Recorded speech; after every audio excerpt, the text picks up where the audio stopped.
do something about it, to effect meaningful change that transcended the state paralysis in Sacramento. Our first impulse, probably like many of you, was to lead a campaign to throw the bums out. In fact, this morning I just saw a Rasmussen poll that 42% of Americans would rather have a random group of citizens picked from the phone book than the current Congress.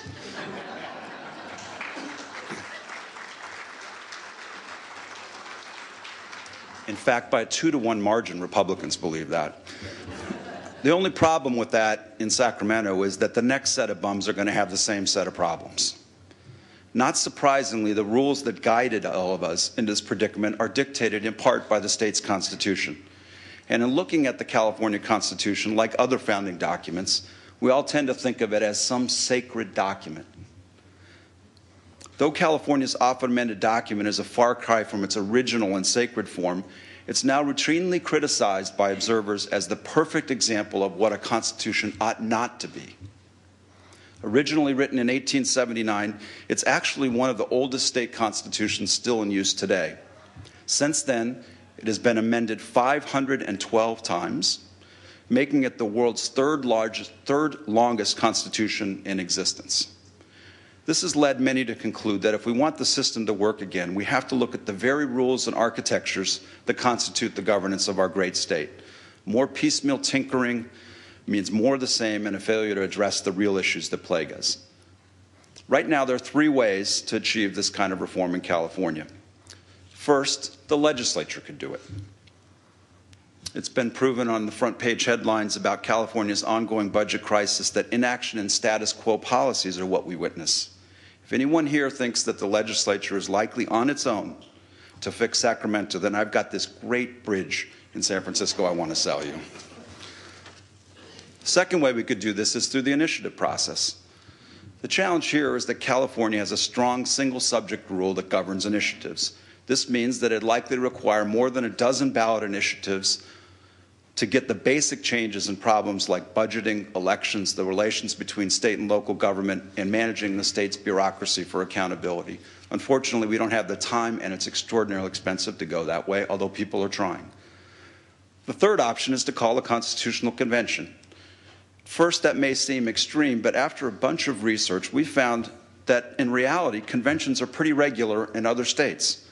Indeed, there have been more than 230 state constitutional conventions in the United States, and several states, including New York, are considering them right now. Several have as a matter of course to do constitutional cleanup once a decade. Because of its ability to make real change in the face of great dysfunction, the convention is the one that I'd like to ask you to consider today. Now, I know many of you are thinking the devil's in the details, and that's exactly right. And for this reason, I presume and expect the conversation today will raise some important questions on these not inconsequential details.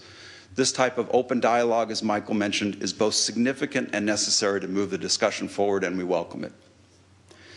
What I would like to do in my remaining couple of minutes at the podium is to suggest 5 guiding principles for directing the structure and changes of the convention process that addresses some of the issues that are critical to the state.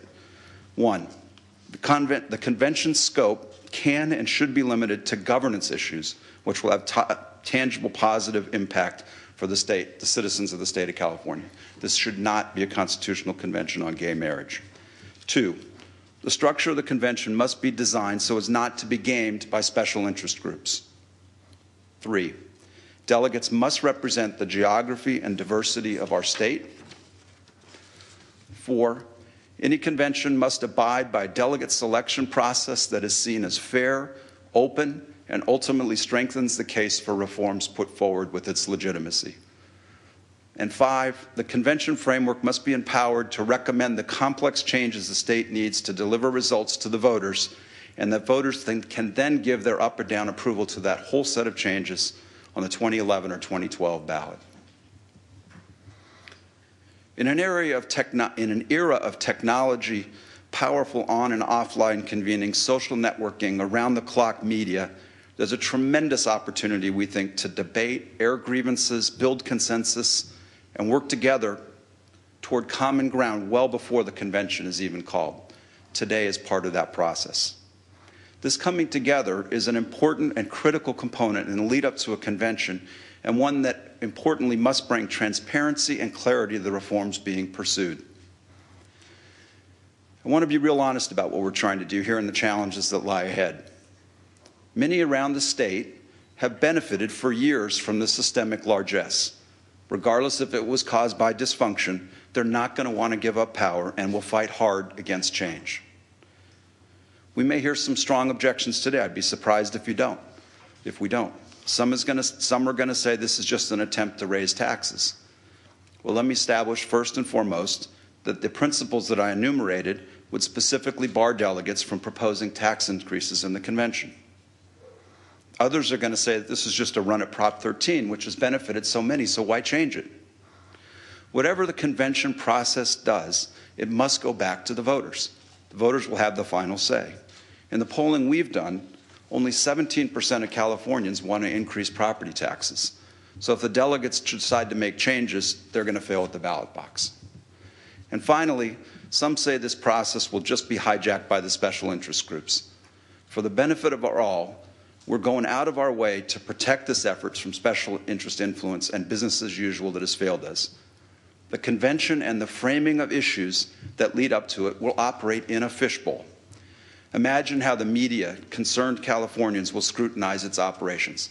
I just can't imagine the internet traffic that's going to happen when this occurs. That alone is going to moderate the interest of special interests. But the most important moderating influence is the need to go back to the voters for approval. Think of it this way. Most ballot initiatives are written in a lawyer's conference room, and you'll never see them except a month before the election when you hear ads saying how terrible they are. This is going to be the most public initiative writing process in history. Imagine an initiative written by Wikipedia, participatory, open, and targeted at the core issues that we all care deeply and passionately about. We hope to offer, if this goes forward in the way we envision, an open, transparent opportunity for Californians to come together, look at the 49 other states that are out there, and see if we can't find a better way. We lead the nation and the world in so many fronts. It's criminal that our public system should be the worst. I hope we can and will find a way to lead the innovation that is in our business community into our governance. And I'd like to ask you all to join us in this conversation and help us get from here to there. California is failing, but it's our state. We are the people and we can make a difference. This is our chance to make sure that the California dream, the American dream, continues to be a legacy for all for years to come. And I, for one, don't intend to look at my daughters in the eye and say we had a chance to fix this mess, but we didn't do anything about it. Thank you.